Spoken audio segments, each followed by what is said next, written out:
আন্তরিক ধন্যবাদ এবং কৃতজ্ঞতা পোষণ করছি। অল্প কিছুক্ষণের মধ্যেই আমাদের আজকের এই ফুটবল ম্যাচের প্রধান অতিথি জনাব মেজর সাদমান ইবনে আলম মঞ্চে উপবিষ্ট হবেন। মেহমানকে আমাদের আজকের এই ফুটবল ম্যাচের পক্ষ থেকে আন্তরিক ধন্যবাদ এবং কৃতজ্ঞতা পোষণ করছি। আপনারা দেখতে পাচ্ছেন ইতিমধ্যে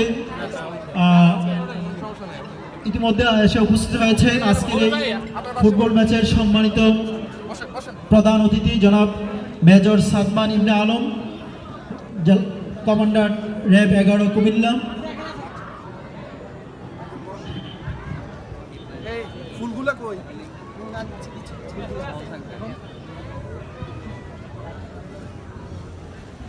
অল্প কিছুক্ষণের মধ্যে আমরা আমাদের মেহমান বিন্দুদেরকে ফুল দিয়ে আমরা বরণ করে নিব।